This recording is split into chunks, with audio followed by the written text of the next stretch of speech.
Hey Waffle Gang, I do hope you're well. My name is Mark and today we're checking out some more Reddit stories, and if you do love a Reddit story, why not consider hitting that like, subscribe, maybe that notification bell too. Super cheeky of you, and let's crack on with today's first story. Much love guys. Now, today's first story comes from Substantial T 4119, titled, Am I the Arsehole for Ignoring the Groomsman? This happened at a wedding I was a bridesmaid at a few weeks ago. I, 35 female, have never been married, no kids, and more than likely will be the last of my friend group to get married. I've been a bridesmaid too many times to count. Almost always I get paired off with another single guy. My family and friends treat this as an attempt to hook me up with the other single guy. They think it will be so romantic if we tell our grandkids who we met at a wedding. I've never been interested in these guys. At the last wedding I was at, I was paired off with a groom's 42-year-old stepbrother. Off the bat, I wasn't interested in Dave. If I were to see his profile on a dating app, I would immediately swipe left. Back to this wedding. I get through the ceremony and am now at the reception. I run into some old friends I haven't seen in a long time and didn't know they would be in town. So we spent the night together, catching up and covertly watching a Googling, Vegas Golden Knights ice hockey team. Watching a VGK game someone was streaming on their phone. The bride came up to me and asked if I wanted to sit with Dave. He was alone at a table and wanted to get to know me better. I told her sorry, I wasn't interested, and went back to talking with my friends. If Dave wanted to talk to me, well, he's a grown man and can do it himself. I spent the night hanging out with my friends, having a great time, and didn't think much of it until a few weeks later, I see the bride at a party, and she doesn't even greet me. She just tells me that I was a B for ignoring Dave. Apparently he thought I was cute and wanted to get to know me better. He just couldn't because he struggles with social cues. At least I could have just saw him for a few minutes and be nice to him. First off, I'm sick of being nice just to make a man happy. I told her that I was just there to be a bridesmaid, not to be a minder for a middle-aged man. She still called me out for being a rude, stuck-up B. Was I the arsehole, or was the bride being out of line? One more thing. A few months before the wedding, I started to see a guy I met at a conference. I never told anyone because I wasn't sure if the relationship would last at the time. I don't plan on telling anyone until we hit a milestone because there would be some pushback. It's an international long-distance relationship. Even if I was single, I'm still not interested in Dave. That's such a... I'm trying to imagine that situation where you're just stood there catching up, chatting with friends, you know, having a good time, and Dave sat over there at a table just waiting for you and, can you send her over please? I would like to meet her. It's just weird. Sounds like there's some kind of like speed dating event going on there. Then for the bride to get upset about it and still be upset about it weeks later just shows how she doesn't really care about OP's feelings or comfort. Absolutely not the arsehole in any way, shape or form. It's just such a weird thing. The first commenter said to this, indeed, you were not nor should have been a minder for a middle-aged man. If Dave thought you were cute and wanted to spend time with you, he could have opened his mouth and said so. Imagine if you ended up dating or marrying Dave. Then you could be his social coordinator and handholder, possibly for the rest of your life. Doesn't that sound like a plan? Sarcasm.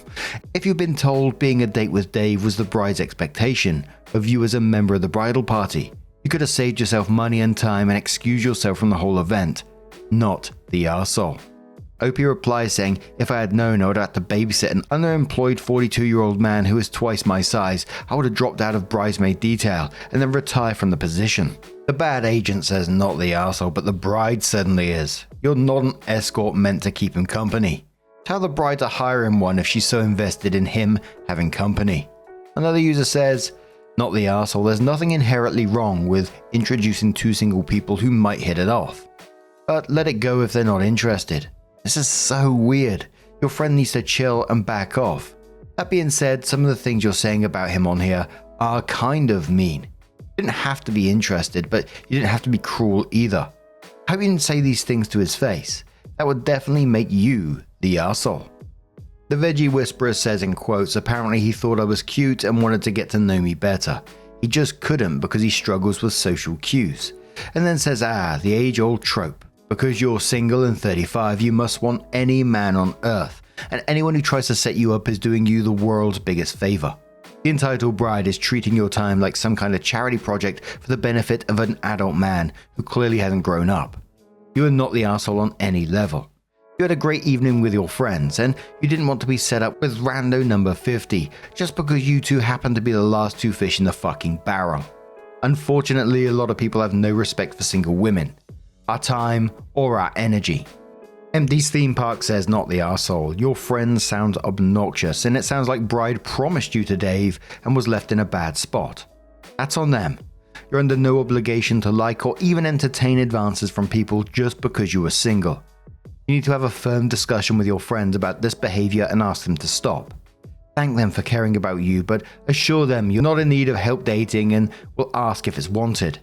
As for the long-distance relationship, as someone who works in a profession that sees the harm of romance scams, please be careful. Good luck. So a year later, OP came back into the post with her update and says, "Hello, I made a post about a year ago about a wedding I was at where I ignored the groomsman who wanted to hook up with me. It didn't get much attention, but the comments were all pretty life-affirming. I've been going through a pretty hard time for a few years now. It's frustrating to see your friends find that one and settle down while you're still struggling to navigate your 30s alone. Especially when you're from a family and part of a country where if a woman isn't married with kids by a certain age, something must be wrong with her. My family and friends mean well, but they don't always see how their actions hurt me. Dave did try to reach out to me after the wedding, but I just blocked him. I haven't seen him since, nor do I care to know what he's up to. I stopped talking to the bride. I really didn't appreciate the name calling or being expected to babysit a middle-aged man. Anyway, I wanted to update on the story so I can close out that part of my life. After the wedding, I made it clear to everyone. I'm done being a bridesmaid. I'm officially retired. If you're getting married, good for you. I'm not going to be a bridesmaid. Not even for an all-expenses-paid bachelor trip to Cancun. I think the fact that I was getting drunk and watching a hockey game with friends at the reception said it all. I'm just burned out from going to too many weddings. That retirement became official over the summer. I'd mentioned that I was in a long-distance relationship. It didn't work out, but it did introduce me to a pretty big career opportunity. I spent a pretty big chunk of 2024 applying for this gig, waiting to see if I got hired, and when I did, close out my life in America. I'm now living in Australia, at a job I love, and being able to be my own person. I cut my hair, I got some tattoos, I found the hobby I love. I have new friends who run on the same vibe. I don't think I'm going to get married. If I do, that's great, but at my age, I don't think kids are in my future anymore. And you know what? I'm starting to accept it. My family doesn't, but I have siblings with kids so my parents can spoil them. I think I just needed to get away from a really restrictive place in order to find my own happiness. Thanks guys, I really needed this advice in my life. Still love the VGK, and now I can rep them from down under. And after all that, I just felt like good for OP. What an amazing outcome for them that they're getting to find themselves. If you're happy being single, absolutely good for you. Enjoy your life, enjoy your friends, enjoy your new hobbies. It almost just felt like OP was stuck, almost like in a sitcom where everyone still knows each other and it's all the same friend groups, etc., and nothing really changes. I mean, it might not be the case, but whatever it is, I'm glad that OP is finding some happiness, absolutely. But what do you guys make of this situation?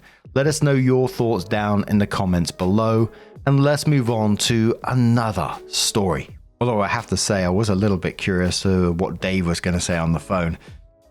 Now, our next story comes from Technical Cause 4323 from the Am I the Arsehole Here subreddit and says, "Am I the arsehole for telling my wife she's perfect the way she is after she gave birth a month ago, which resulted in her lashing onto me?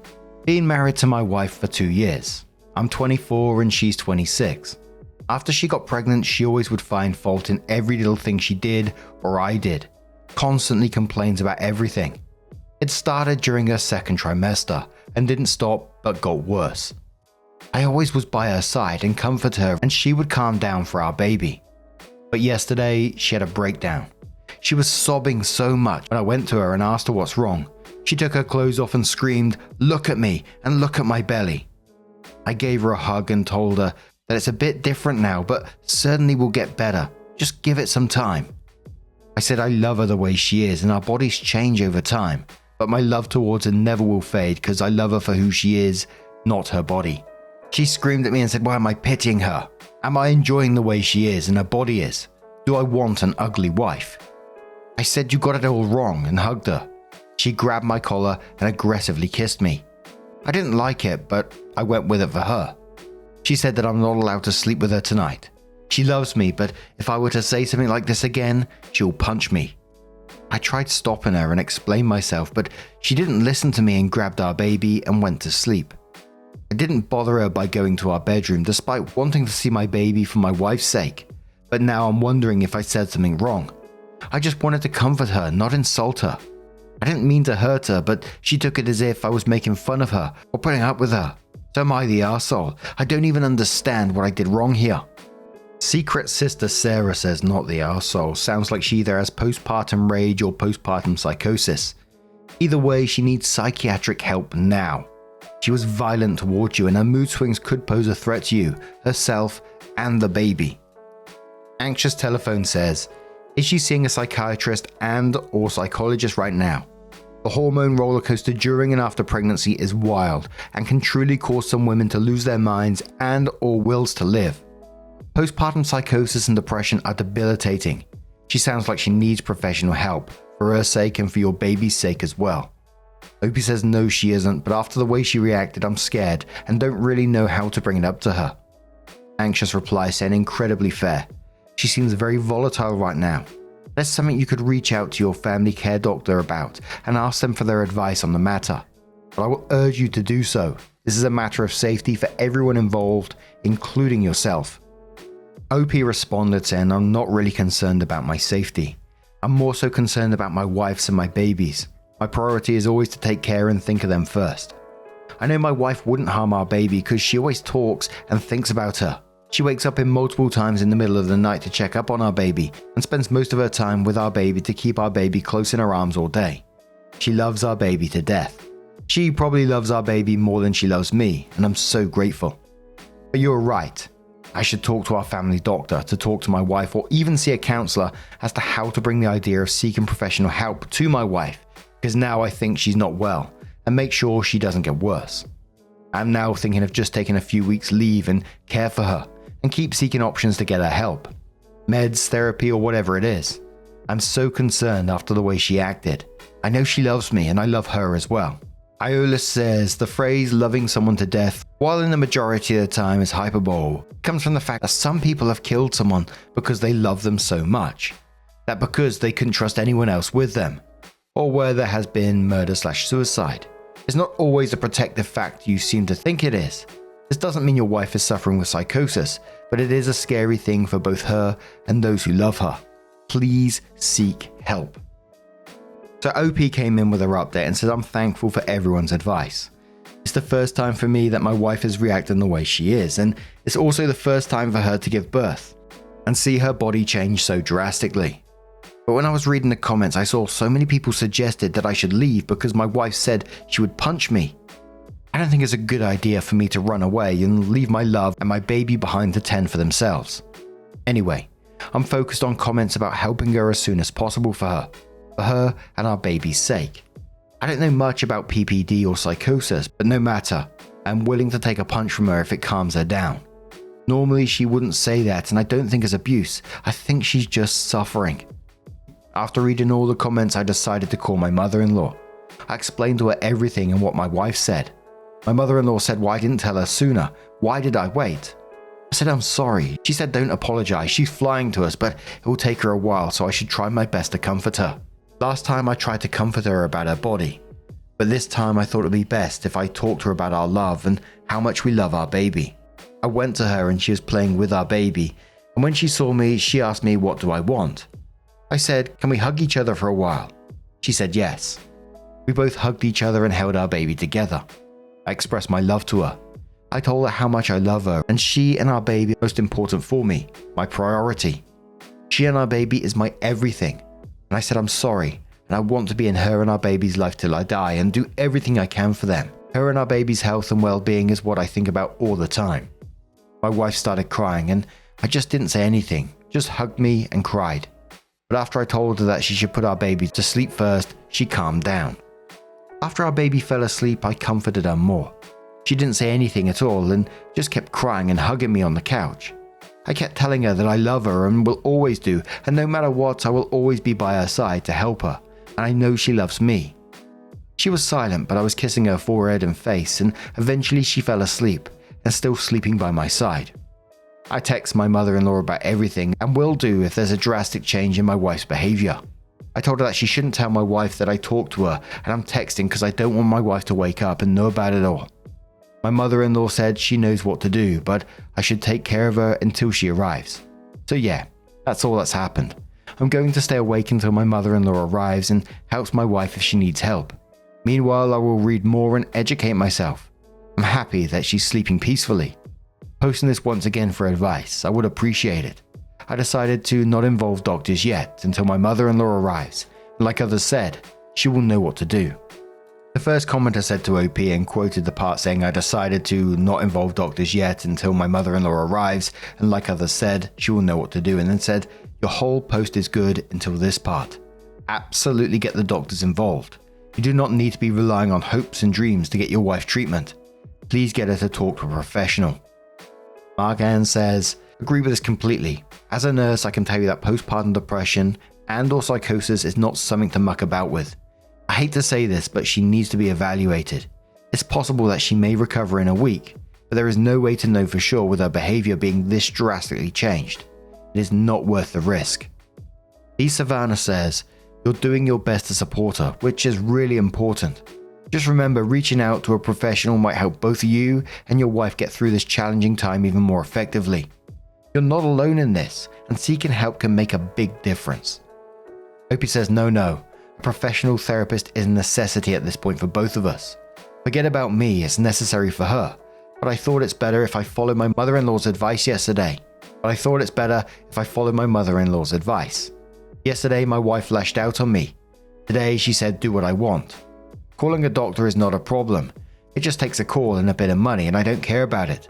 But the thing is, she might get angry and start overthinking, and I want to avoid that for her health. She's currently sleeping peacefully, and my mother-in-law said she knows what to do, and just wait unless it's an emergency. So I decided to wait and let her sleep peacefully. Not that I don't want her to get help from a professional. It's I don't know how to bring it up to her, and I want her to sleep unless it's an emergency, of course. Her mother knows way more than I and my wife do, and I decided to trust her judgment and wait. And there was a mix of other comments on this. Some people agreeing, to get professionals involved immediately. Other people saying that they think OP is right to wait for mother-in-law because, it is just the two of them. And if the wife reacts badly to OP bringing up professionals, etc., it could cause more damage. And with the mother-in-law there, it just makes things that little bit more secure. But what do you guys make of this situation? Let us know your thoughts down in the comments below. And let's move on to another story. Now, the next story comes from the Am I the Arsehole subreddit from webpaige, which says, am I the arsehole to skip my parents' annual Christmas tree tradition because I'm 6 months pregnant and want to start new traditions of our own? I'm a 33-year-old first-time mum. My husband, 34, and I are expecting our first baby, and I'm 6 months pregnant. I'm the oldest of 4 kids, and every year my parents would take us 45 minutes into the mountains to cut down a Christmas tree from their friend's Christmas tree farm. It's been a family tradition for as long as I can remember. Rain or shine, we'd be up there the first week of December doing this. I never particularly enjoyed the tradition personally. It's usually freezing cold, wet, and this particular Christmas tree is kind of boring, in my opinion, because it's so remote and they don't offer any amenities like some of the other tree farms in the area do. For example, think fire pits, activities for small children, hot cocoa, wreath making, etc. It's just very bare bones. My parents like it because it's their friend's place and we've gone every year and they don't like change. Since marrying my husband 8 years ago, I've gone along with this tradition even though my husband and I both dislike it, and we find it to be a thing that my dad guilts us into going along with. My younger siblings, none of them have kids, also kind of guilt trip me by saying like, none of us like it but we just do it for dad. Why are you being an arsehole? This year, my husband is really asking me to put my foot down and break away from this tradition so that we can start our own tradition for our daughter. Something that we actually look forward to and that is more kid-friendly.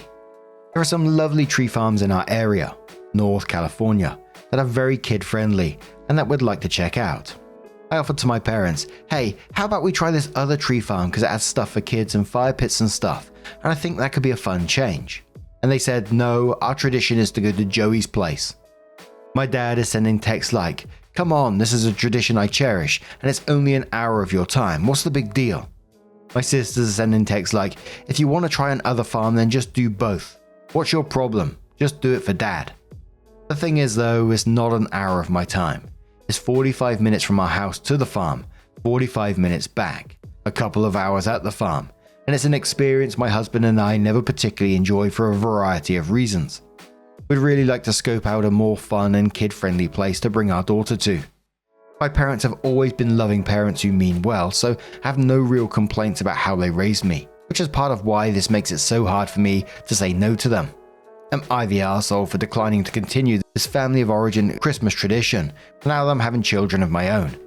My family says I am. What do you all think? Miss Sin says not the arsehole, especially being 6 months pregnant. Seems like a trek, and then when you have a kid, what will you want to do? That said, what are the other family traditions? Is this the only one that's important, or are there other ones coming up for Christmas Eve and Christmas Day? Why do I ask? I hated traveling with kids on the 12/24 and 12/25.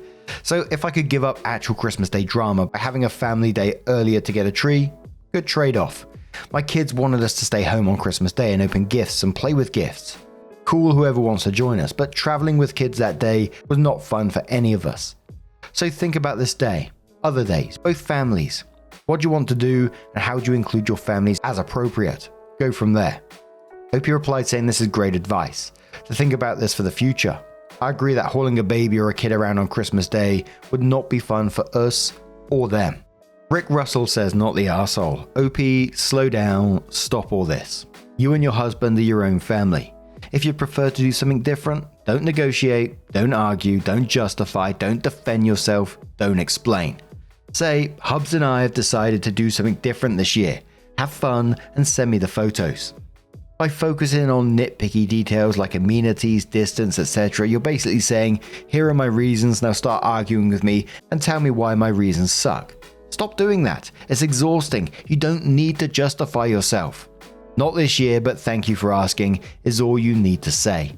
Who Fears Death says, why are you trying to get adults to go to a location with kid-friendly activities when the only kid will still be in your uterus?